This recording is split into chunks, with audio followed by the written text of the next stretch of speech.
नमस्कार दोस्तों, स्वागत है आप सभी का आपके अपने YouTube channel Dhanuraj short hand academy steno classes में। दोस्तों, आज का हमारा डिक्टेशन है राजस्थान हाईकोर्ट स्टेनोग्राफर भर्ती 2020 न्यूज़पेपर हिंदी डिक्टेशन। गति 85 शब्द प्रति मिनट। तो आइए स्टार्ट करते हैं डिक्टेशन 5 सेकंड बाद।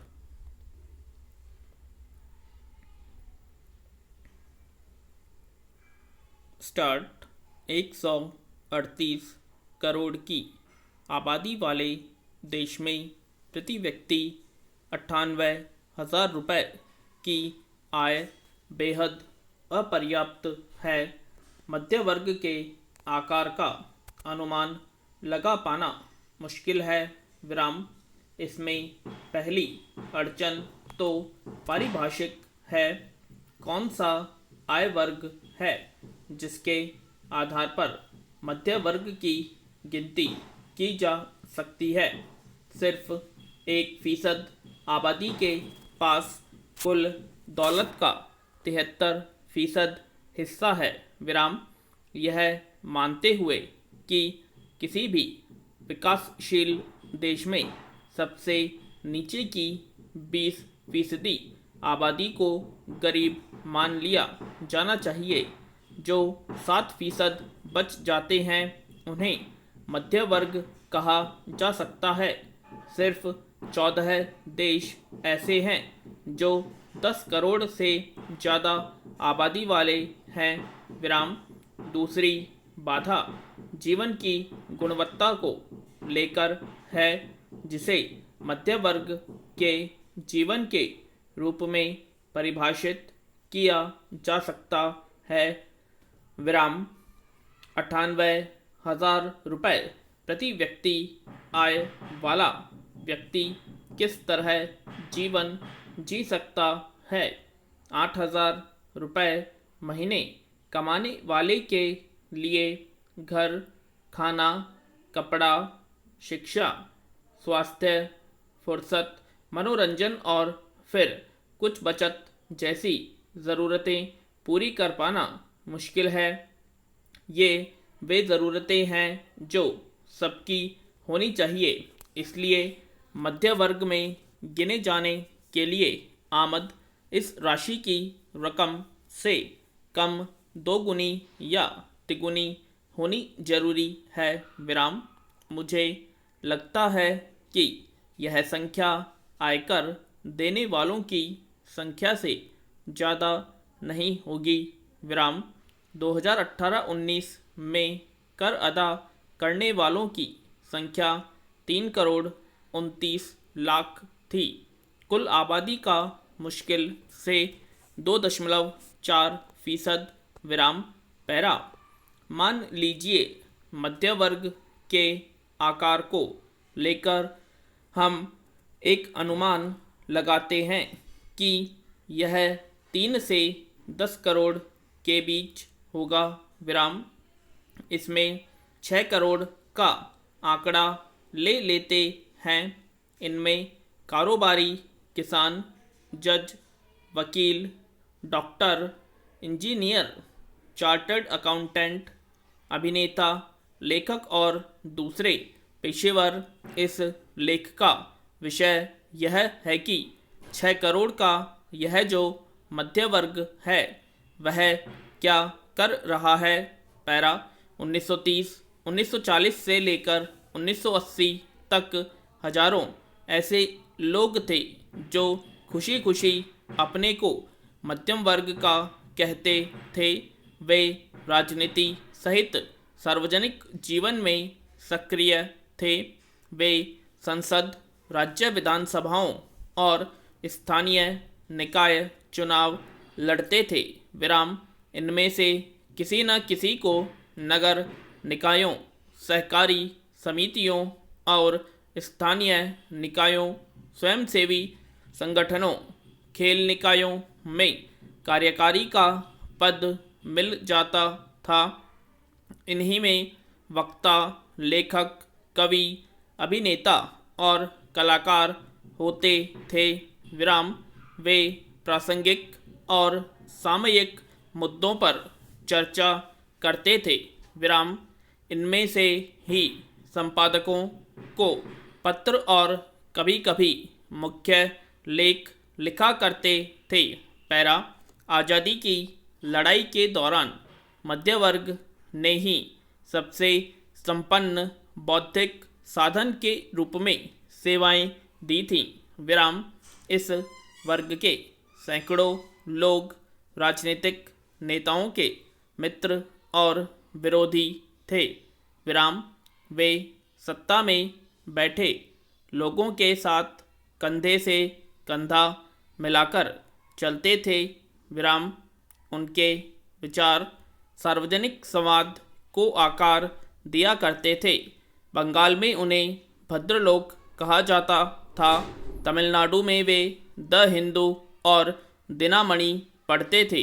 संगीत समारोहों और सिनेमाघरों में भीड़ लगा देते थे और धार्मिक उत्सवों जैसे थेपम और थेर रथ की अगुवाई करते थे।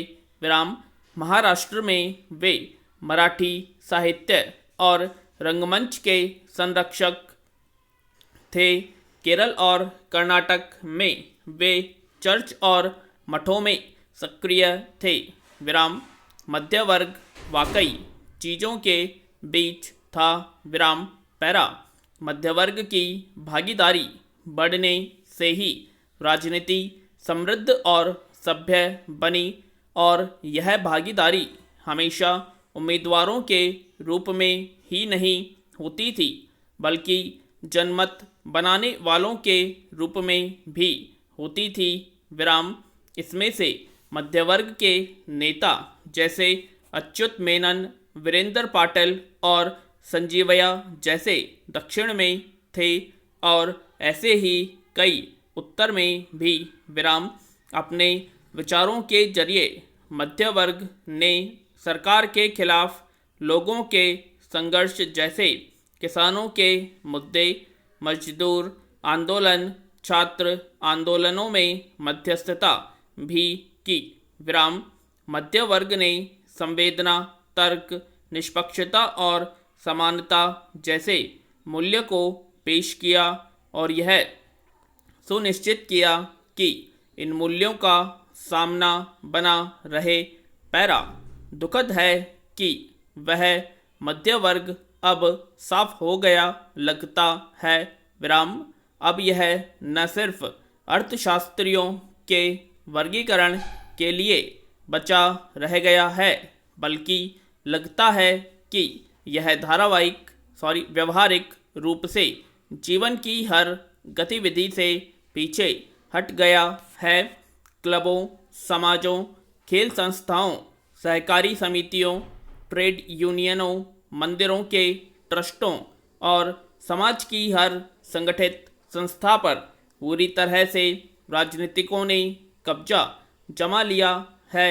विराम शायद यही कारण है कि जिसकी वजह से सार्वजनिक जीवन, खासतौर से राजनीति, कट्टरतापूर्ण और पैसे के खेल में बदल गई है और चर्चा का स्तर एकदम फूहड़ हो चुका है।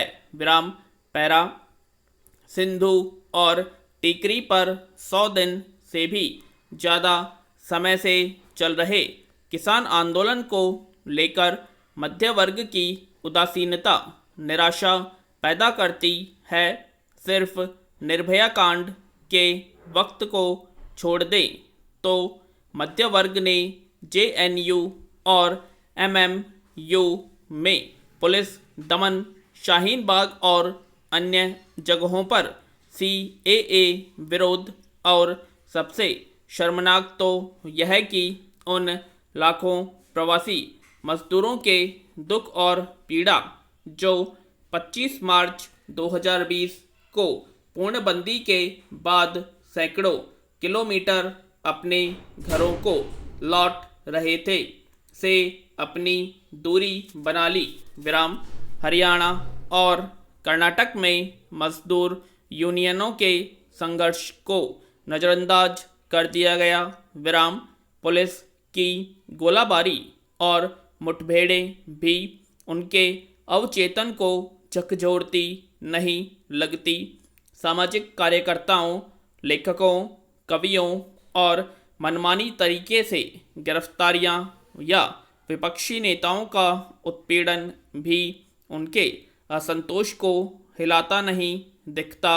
यह ठीक वैसा ही है जैसे मध्य वर्ग ने अपने को दरवाजे वाले छोटे छोटे गणतंत्रों में कैद कर लिया हो। विराम पैरा।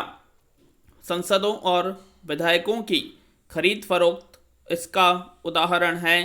चुनावों के वक्त यह कारोबार पनपता है, जैसा कि पश्चिम बंगाल और पुदुचेरी में हुआ है। फिर भी दल बदल कानून में बदलाव किए बिना चुनावों की अधिसूचना जारी हो रही है और शायद ही कहीं विरोध की सुगबुगाहट है। विराम पैरा। लगता है मध्यम वर्ग के 3 बंदरों वाली कहानी की शिक्षा को अपने जीवन में उतार लिया है। बुरा मत देखो, बुरा मत सुनो और बुरा मत कहो। विराम। मुझे डर है कि यह गायब मध्य वर्ग जल्द ही लोकतंत्र को मार देगा। पूर्ण विराम। आशा करते हैं आप सभी को डिक्टेशन पसंद आई होगी, तो प्लीज़ कमेंट बॉक्स में कमेंट करें और अभी तक आपने हमारे चैनल को सब्सक्राइब नहीं किया सब्सक्राइब करें एंड वीडियो को ज़्यादा से ज़्यादा लाइक करें, शेयर करें, कमेंट करें। धन्यवाद।